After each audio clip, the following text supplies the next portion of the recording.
I'm standing here inside of the greatest video game nightclub of all time, which is from the hit 2021 video game.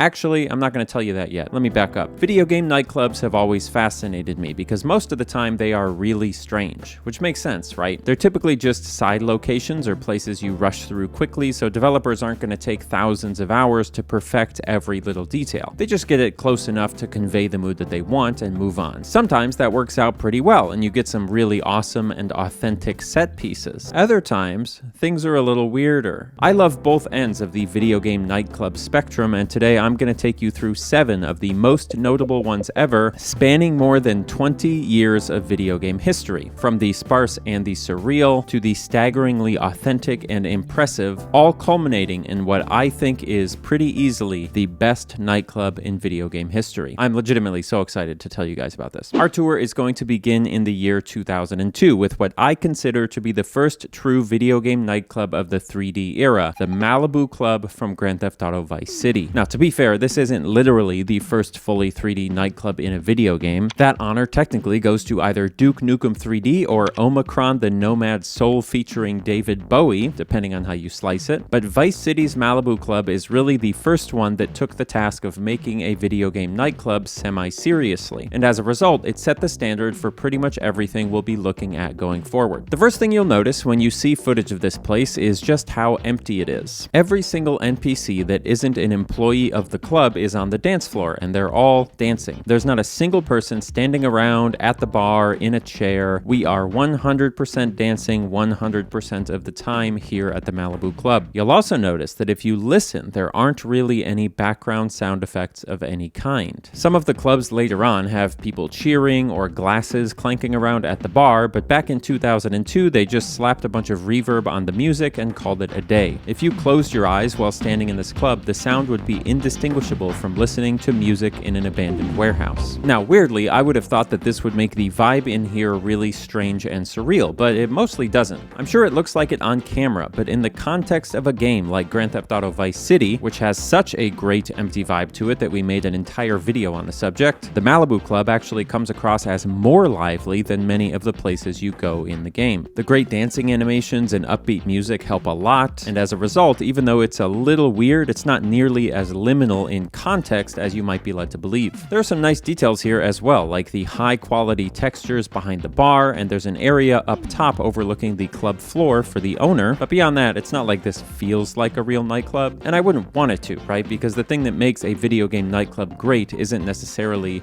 incredible realism or attention to detail. It's just the ability for the game to convey some kind of strong vibe that uses the broad aesthetics of a nightclub, and the Malibu Club absolutely does that for Vice City. Now, one of the things I was curious about for this club is how many NPCs they actually have in them, and if that number goes up and up and up as we get to newer and newer games. So in addition to visiting all of these clubs and telling you about them, I'm actually going to use this little counting device to keep track of how many NPCs each of the nightclubs has in it, and then we're going to compare all of them as we move forward. In the case of Vice City, the total NPC count is 33. Not huge, but it's not terrible. Our next stop on the list is going to be 5 years later, right at the start of the Xbox 360 generation. But before we get there are so many great video game nightclubs we won't be getting to on this list because they just have a lot of overlap with the main locations we're going to look at, but I know lots of you are going to be waiting to see if I mention your favorites, so I figured in between each stop we would do a quick honorable mention of some other clubs from these eras because there's just so many good ones. Our first honorable mention is going to be a little game from BioWare called Star Wars Knights of the Old Republic, which has not one, not two, but 5 different cantinas scattered across 4 different planets. The main reason we aren't using this as a main entry is just because the game we're about to talk about will showcase some of what Knights of the Old Republic does more cleanly, but it's worth noting that Star Wars, which of course this game is based off of, really established the visual language of science fiction bars and clubs, and basically every sci-fi nightclub from 1977 onwards owes some debt to Star Wars, with its alien music bands and sexy alien dancers. But we're about about to talk a lot more about all that. Moving into the Xbox 360 generation brings us to what is, weirdly, some of the most famous video game nightclubs of all time. The nightclubs from the hit 2007 video game series, Mass Effect. We're going to spend the bulk of our time talking about Mass Effect 1 here, because for a lot of people, it was their first experience in a video game nightclub in the context of a role-playing game. And this is really meaningful, because in a perfect world, the goal of a role-playing game is that you feel like you're playing a role. Almost like, playing pretend as a kid, but way more fun because you can watch a hot alien dance on a coffee table. So a place like Cora's Den, which is one of 2 nightclubs in Mass Effect, isn't just a place for you to do tasks that the game gives you. It's also a place to role play if you want it to be. To hang out, to pretend you're someone you're not for a little bit. Even if there's not any actual interactivity here, which aside from watching an alien dance on a coffee table, there basically isn't. Now personally, I've never honestly thought that Cora's Den here really felt like a nightclub, or a bar I guess is what it's closer to. As iconic as it is, the design is pretty sparse, the music is too quiet so it's a bit awkward feeling, and the NPCs basically don't do anything energetic. It's a whole lot of sitting and standing still. In fact, the only energetic thing going on in here that I could find was somebody giggling every 30 seconds or so, and if you spend some time triangulating where the giggling is coming from, you'll learn that it's actually coming directly out of this dancing Asari up on the bar. Apparently, she's the only person having any fun in this place, aside from me watching the coffee table dance.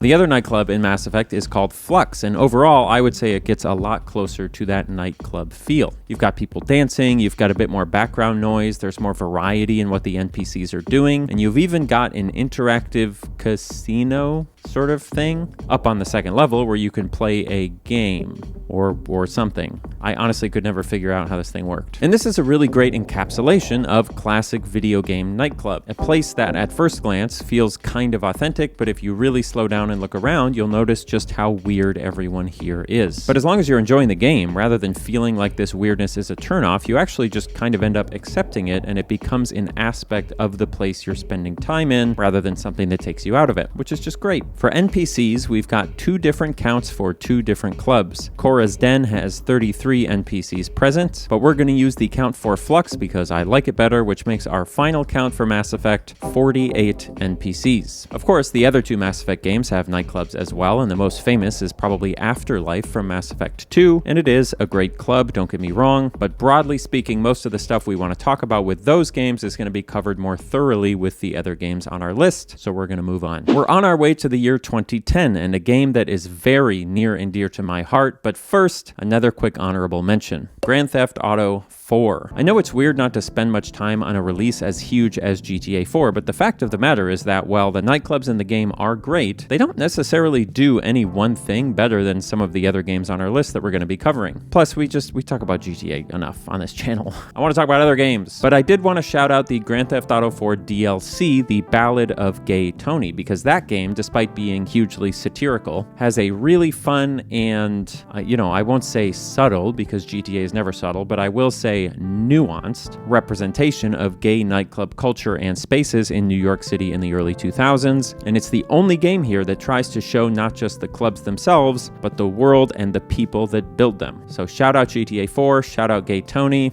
Let's move on. Our next game is the least popular game on our list today, but it's a game that has the very first video game nightclub that I ever personally went in. GoldenEye 007 for the Nintendo Wii. Despite being on a game console that was made fun of endlessly for how weak it was, and despite being part of a game that was considered an inferior remake of a beloved first-person shooter on the Nintendo 64, GoldenEye 007 for the Nintendo Wii features a nightclub that, in some ways, still holds up against modern games for just how well it evokes the feeling of being immersed in a real nightclub. And there aren't very many games like that on our list. Take a look at this behind me. I know it's a little blurrier than other games we've looked at. I recorded this footage off of an original disc copy of the game, not an emulator, but really just look at it for a second. This is a Wii game. Compare this to Mass Effect. Compare this to Vice City. Heck, even, I'm going to spoil one from later. Compare it to Cyberpunk. I'm not saying that this Wii game from 2010 looks as good as Cyberpunk 2077, because you guys just aren't ready to have that conversation yet, but at the very least, we can agree that it looks way closer than it has any right to. So why is that? How did they do that?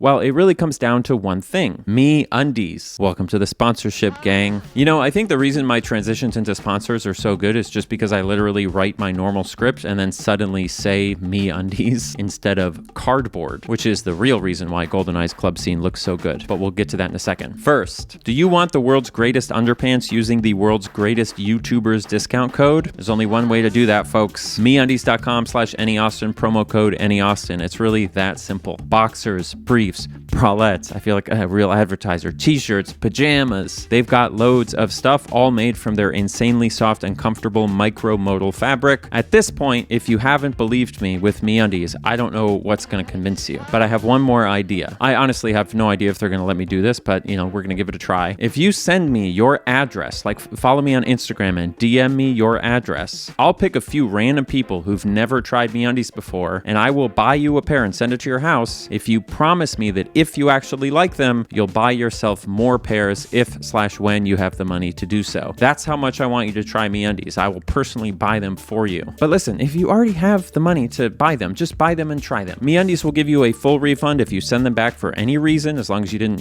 ruin them or shit in them or whatever. So there's no risk at all to giving it a shot. Go to MeUndies.com/AnyAustin and enter promo code AnyAustin at checkout to get up to 50% off your first order plus free shipping. That's MeUndies.com/AnyAustin, promo code AnyAustin. Do you think I can use my own discount code to buy you guys underpants?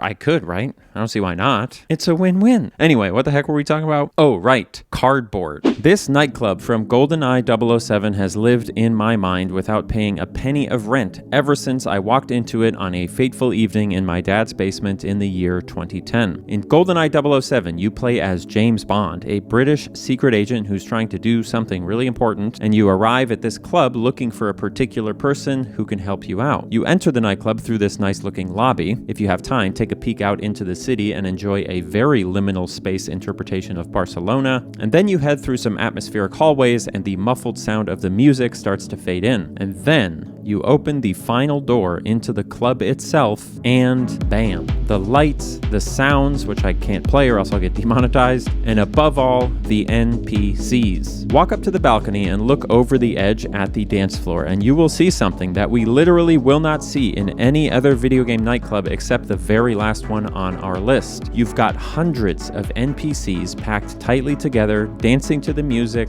filling the space with an incredibly authentic nightclub energy. So how the heck did they pull this off on the Wii? Turns out the answer is cardboard.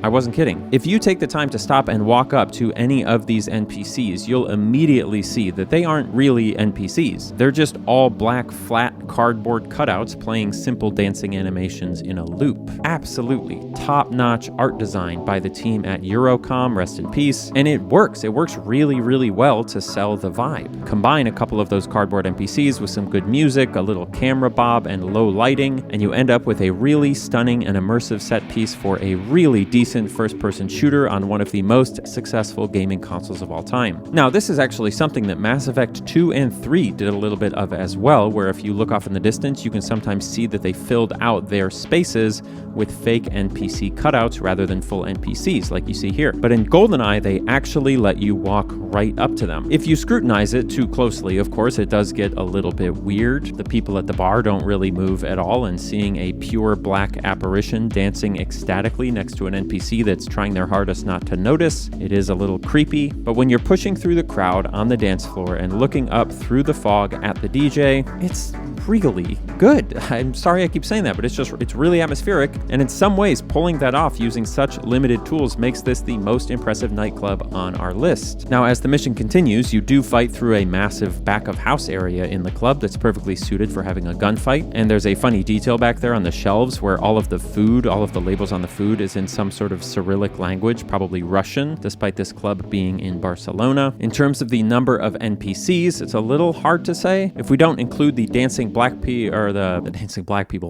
the silhouettes, which I feel like we probably shouldn't. We've got a total of 82 full NPCs here, which isn't bad. If we did include the dancing black silhouettes, it'd be something like 200 or maybe 250, but it's hard to estimate because you're pretty restricted on where you can walk. Next up, we will be skipping ahead to 2012, but our honorable mention from this era comes from 2011's Deus Ex Human Revolution, which is one of the only games today I was unable to get my own footage of because my save file disappeared. So shout out to Sean from Total Gaming Network for recording this footage 14 years ago. The nightclub here is a small place called The Hive from fairly late in the game, and the main takeaway is just the aesthetic, which is basically a single color, yellow. That's really the aesthetic of a lot of games of this area, to be honest. Deus Ex Human Revolution was kind of the last gasp of the piss filter aesthetic that the Xbox 360 era was known for, but the idea of nightclubs that have distinct color schemes is something we're going to see a couple times later on, so keep that. Man, look at that skybox. Holy cow, that's just really good. The Hive also gives us a taste of something that weirdly hasn't been part of our nightclub journey so far, which is detailed bathrooms. For whatever reason, aside from Grand Theft Auto 4, bathrooms were not a standard part of video game nightclubs until the early 2010s with games like Deus Ex, Grand Theft Auto, and the next game on our list, which is the 2012 cult classic from Square Enix,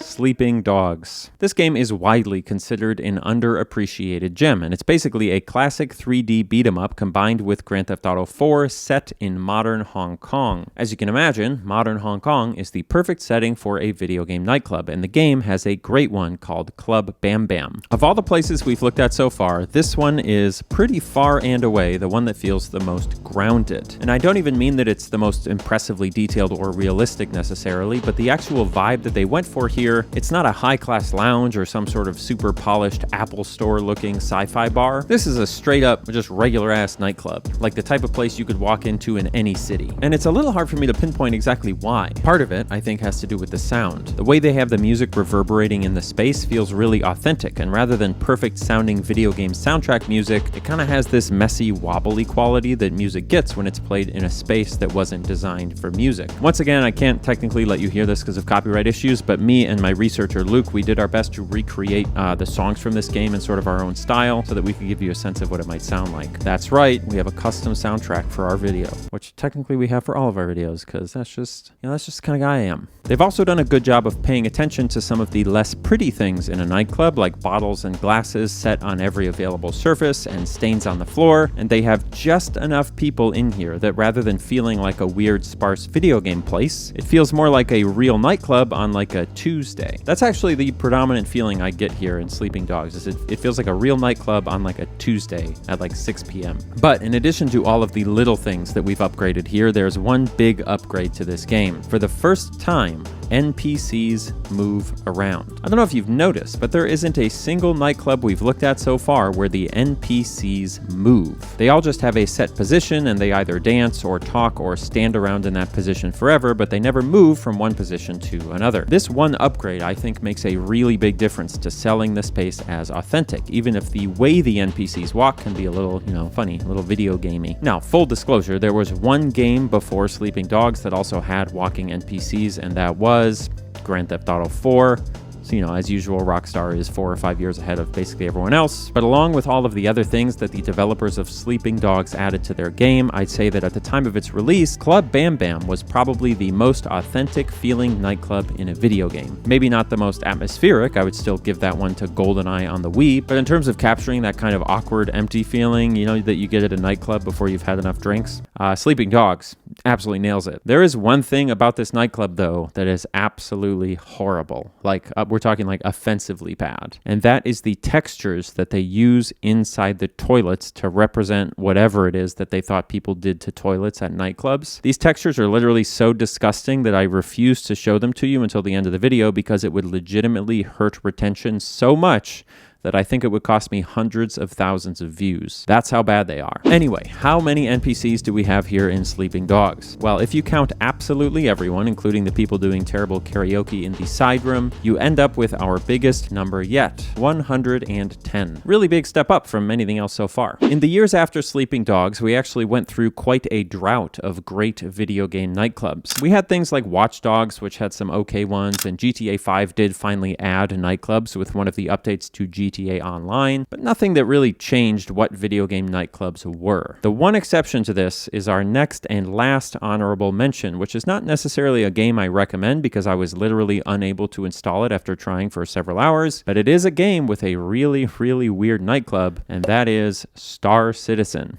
This game is notorious, obviously, and I know it has a pretty bad reputation, but when I saw footage of Wally's Bar inside of a giant Disney World-looking dome with almost no people in it, kind of fell in love. Star Citizen is an MMO, of course, so the lack of players here just means that this isn't an appealing place for people to hang out in, but the emptiness really makes the atmosphere in here pop. To me, it's kind of giving luxury cruise that went wrong, or like high-end Disney World lounge after hours. I'm sort of obsessed with it, and I actually discovered it because as I was researching for this video, I stumbled across someone else on YouTube named FabClon, really good name, who apparently also loves video game nightclubs and happened to include it in his list for his video, so shout out to FabClon for that one. And frankly, probably for the best, I was unable to install Star Citizen because I think I would get hopelessly addicted to it. It's just my kind of game. Anyway, we've got 3 more games to cover here today, and in my eyes, these 3 games kind of showcase peak video game nightclub design, all in very different ways. So after 8 years of no great video game nightclubs, our long national nightmare finally came to an end in 2020 when a little game came out called Cyberpunk 2077. Now, I'm sure most of you are aware, but I have a very special relationship with the nightclubs in Cyberpunk as a result of my video trying to live a normal life in the game from late last year. But we only actually went to one nightclub in that video, and I wanted to showcase 2 of them today because they both illustrate the same idea at different scales. The first one I want to look at is a club called Afterlife, interestingly the same name as the Mass Effect 2 nightclub that we mentioned briefly, and it's in the basement of an apartment complex on the north side of downtown. The main thing you'll notice when you come here to Afterlife and to any Cyberpunk 2077 club is visual detail. More than anything else, more than NPC behaviors, more than audio fidelity, more than interactivity, just straight up visual detail. Cyberpunk's bars and clubs look incredible on film, and that's really for 3 reasons. Firstly, the people at CD Projekt Red really understood color design. You remember that nightclub I showed you in Deus Ex, the yellow one? Great vibe, but the color design of that space is just yellow. They just tinted everything yellow. Cyberpunk's nightclubs also managed to have distinctive colors, like this green-blue in Afterlife, without just feeling like they threw a green filter over everything. They balanced the scenes really, really nicely while maintaining a strong sense of identity. The second thing Cyberpunk does really well is great textures and ambient visual effects. Compared to maybe any other game I've played, different textures in Cyberpunk look like different things, and that gives every space in the game a great sense that you could reach out and touch it. And then the third thing that separates Cyberpunk from other games is, of course, its world building. The little details they sneak into the background of every scene, like the dancing weirdos in liquid tubes or the branding on products around the bar, they really help sell the visual identity of the space, and it makes it incredibly immersive to look at. The funny thing, though, is that beyond looking incredible, Cyberpunk's nightclubs are actually a little bit of a step backwards, so to speak. Let's jump into the game's best nightclub, which is called Totentanz, and take a look at what I mean.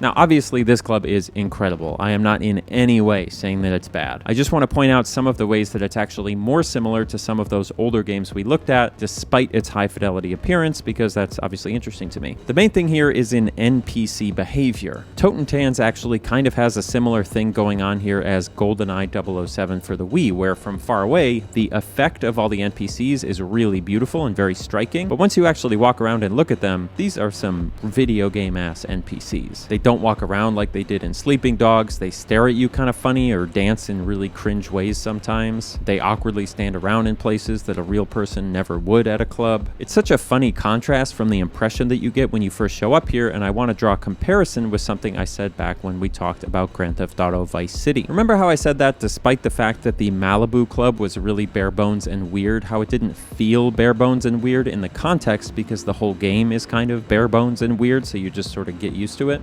Cyberpunk is kind of the opposite. It's so incredible to look at that seeing something bare bones and weird like this stands out like crazy, and it feels much more weird as a result. Now, for me, this doesn't break my immersion at all, ever. And I've always felt that the effect that things like this have on games is wildly overblown by people online. I really don't think things like this matter at all. But thinking back on it, I wonder if this is part of why the game got so much criticism when it launched, because a lot of the glitches that went viral were highly visual. It was seeing unusual or uncanny things happening on the backdrop of this insanely beautiful game, and that contrast really rubbed people the wrong way, which again, I think is dumb, but it is what it is. Now, that being said, there is one thing that Cyberpunk has that none of the other games do. You can push a button to dance. And any game that takes the time to add a dance button to its nightclubs is a big winner in my book. Big thumbs up to Cyberpunk. In terms of number of NPCs, we'll use Totentans as the bar because it's the biggest club in the game, and if we take the time to count everyone up, we find that it has, once again, more NPCs than any other game so far, with 157. We've got 2 nightclubs left, one from 2021 and one from 2023. The one from 2021 is, in my opinion, easily the most authentic and realistic video game nightclub of all time, so we're actually going to save that one for last and skip ahead to 2023 in order to discuss a nightclub that's famous, or you could say infamous, online, and that of course is the Astral Lounge from Bethesda Game Studios' wonderful sci-fi role-playing game, Starfield. This is a club that you can find in the city of Neon, which is on the planet Volii Alpha, and as soon as you walk in the front doors, something becomes clear. The Astral Lounge is a strange place. In my opinion, it's giving art installation more than real social hangout, and a big reason for that is the lighting. It's all incredibly soft, and it doesn't really cast any harsh shadows. You know, it kind of reminds me of if you've ever gone to those immersive art exhibits where you can walk around in weird boxes with projection mapping on the walls and the floors and stuff. It's sort of like that vibe. The music here is also fairly low-key. It's not like harsh and overwhelming like Cyberpunk was, and it gives the space much more of an upscale lounge vibe rather than like an intense nightclub. Much like Mass Effect, they've got dancing weirdos standing on top of a platform for your entertainment, and like Sleeping Dogs, you've got NPCs that actually have a variety of behaviors, including, for the first time in this video, ones that actually stand up, sit down, or lean on the walls. In fact, if I'm not mistaken, this is the only nightclub in which we can sit down anywhere we want as the player character, which is one of the best things about Bethesda's game engine. It's just such an added layer of buy-in when you can sit down in a space instead of having to stand or crouch. Maybe the best thing about the Astral Lounge, though, are those dancers I mentioned. It is so easy and sensible, to be honest, to have dancers in video game nightclubs be modeled after strippers. In fact, every single game we've looked at has their dancers modeled after strippers. Vice City has these professional themed dancers on stage. Mass Effect has Asari pole dancers with stilettos. Sleeping Dogs has your classic raised platform dancers above the bar. And Cyberpunk has these weird things in tubes of liquid. I know everyone will of course have their opinions on this, but I think that as a reflection of real life, this is,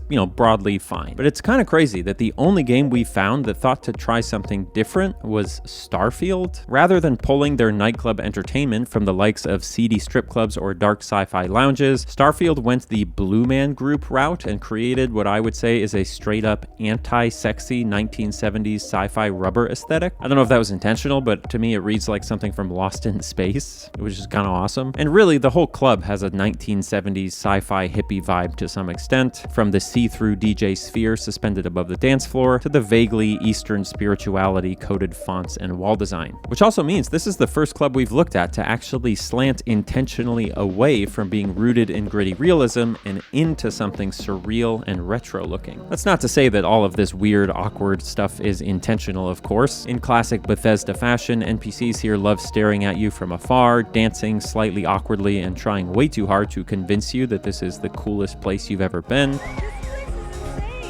But just like with the frozen NPCs in Mass Effect or the awkward standing around people in Cyberpunk, this is just something that kind of fades into the background atmosphere when you're actually playing the game. In a funny way, being in the Astral Lounge here feels a lot like being in a place where everyone around you is inebriated in some way, but you aren't yet. Like everyone is just so into it, but you don't get it at all. And technically this is lore supported because this lounge is really mostly a front for selling this super crazy fictional drug called Aurora, which everyone here is high on. So maybe you just have to be high on Aurora in order to really get why the dancers are dressed like that. Now, the good news is you can actually do Aurora in the game. You can buy it from the bartender and ingest it. And if you sit down to do that, it just makes your vision go slightly weird for 10 seconds and then you're kind of back to normal. So, that's lame, but it is what it is. But regardless, in terms of creating a strong sense of aesthetic and a memorable pit stop on a long journey, the Astral Lounge is an excellent video game nightclub. So why exactly did it get so much flack when it first released? Well, for one, one, it's just a fact that Bethesda's games don't show well on camera. Not that they don't look good, but just that the feelings you get from seeing their games differs a lot from the feelings you get while playing their games. And that's not something that's true of every game. There's a reason why glitch compilations from Skyrim or Fallout became so popular despite them having a relatively minor effect on the actual gameplay experience. So when you cut Starfield against something like Cyberpunk, which they put a lot of effort into communicating it visually, it's always going to look kind of bad, even if that visual awkwardness doesn't actually come across while playing. But the other thing is that Starfield is a game that kind of tries to smash together thick sci-fi grounded realism, gritty cyberpunk noir, and cheesy/idyllic 1960s futurism, and it jumps between these aesthetic ideas pretty unapologetically at times, which for a lot of people, it didn't really read as like this cool dance between vibes. It came across as disjointed laziness. I obviously completely disagree with that assessment, and I think this nightclub sort of represents one of the best things about Starfield, which is its evocative and unique aesthetic design. Now, how many NPCs do you think are in the Astral Lounge? Do you think it's more or less than Cyberpunk's Totentans? The answer is 102. So just about in line with Sleeping Dogs, though it is a much smaller space than Sleeping Dogs. Maybe we should have done an NPC density survey instead.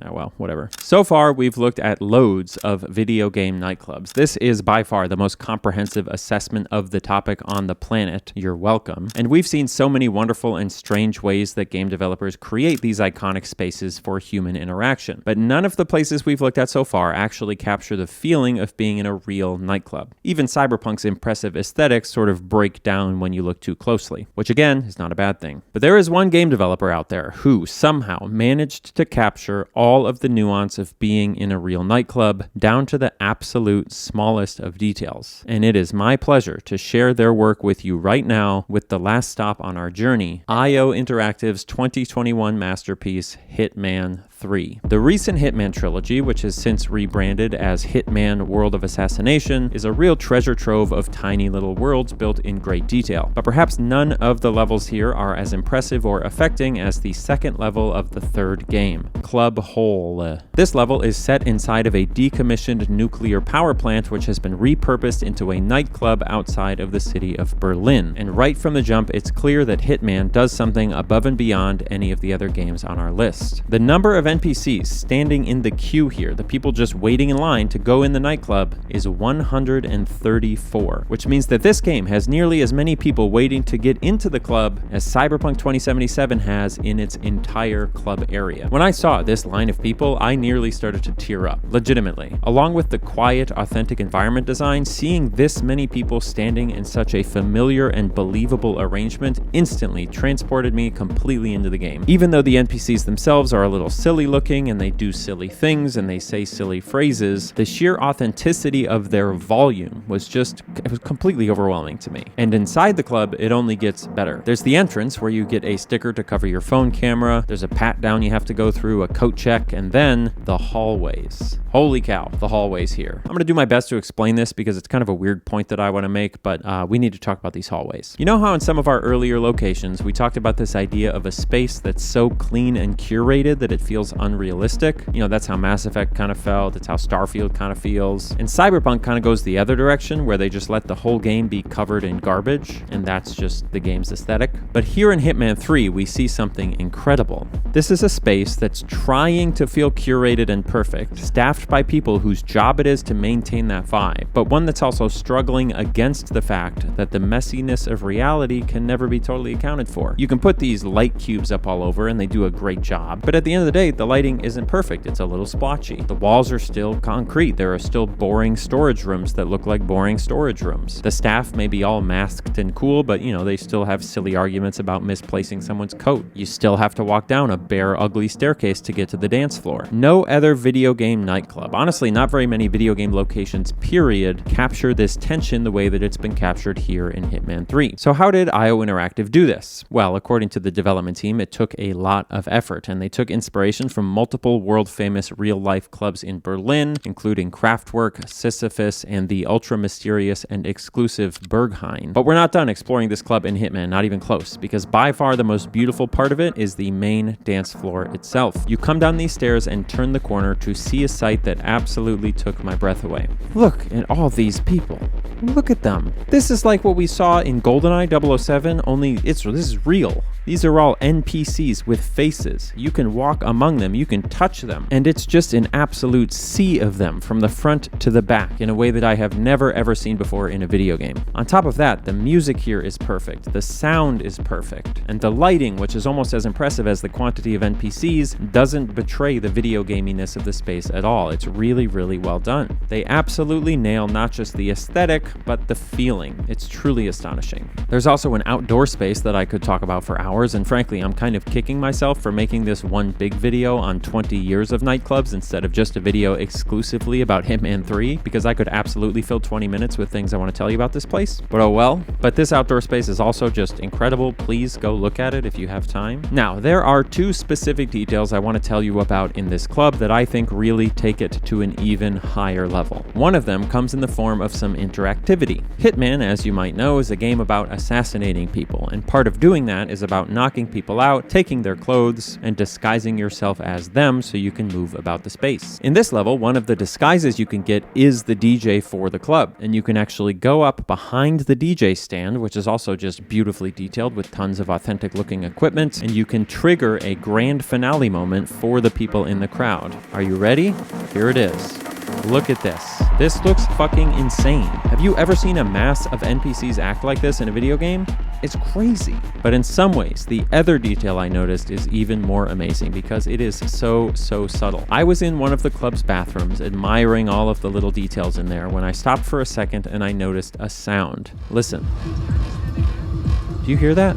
That little rattling sound that comes in just after each bass drum hit in the song that's playing in the other room, that tiny little noise. I have never ever heard a game capture the sound of something rattling nearby from music playing out of giant speakers in another room, and on top of that, they perfectly timed that rattle to be just after the kick drum hits, just like it is in real life because of the way that frequencies propagate. And if you go to other spaces in the club, different materials rattle with different noises. Listen. Once again, this little detail, I could have cried when I saw it. I really could have. It was just so unbelievably evocative of this real kind of feeling that you have in a space like this. I had to share it with you because I feel like you guys are the only people who'd appreciate it. Now, the real cherry on top here is the NPC count. As you can imagine, this club has by far the most NPCs active in any of the places we've looked at today, but you still honestly might be surprised at the sheer scale of it. So like I said, there are 134 people in the line outside, but there are also 90 people outside on the patio, 37 in the bathroom, 71 staff members and security guards, and approximately 991 other people hanging out in the club, which gives us a grand total of 1,323 NPCs. I mean, good lord. It's worth noting that this number was from me either directly counting them myself or doing estimates where NPC movement made it impossible to count, so I could be a little bit off, but I know that I'm close, so it's just amazing. The one thing that remains to be explored for us here is whether each of the games we looked at today would be better if their nightclubs had the level of authenticity and detail that Hitman does. Because I think our instant reaction is to say, yes, more thought is better, more detail is better, make it more realistic. And obviously it's not necessarily possible, but let's say that it was. Let's say that every game could have as detailed of a nightclub as Hitman. Would we want each and every game to be like that? Or when we do that thought experiment, do we maybe come to appreciate the variety, the oddness, and the uncanny experience of the video game nightclub? Okay, with that, there is only one more thing to do today. I have to show you the most disgusting toilet texture in any video game I've ever seen, courtesy of 2012's Sleeping Dogs. This is your last chance to avoid it, okay? Are you ready? Here it is. Good lord. We're not even going to get into it. I'm Annie Austin. Thanks for watching.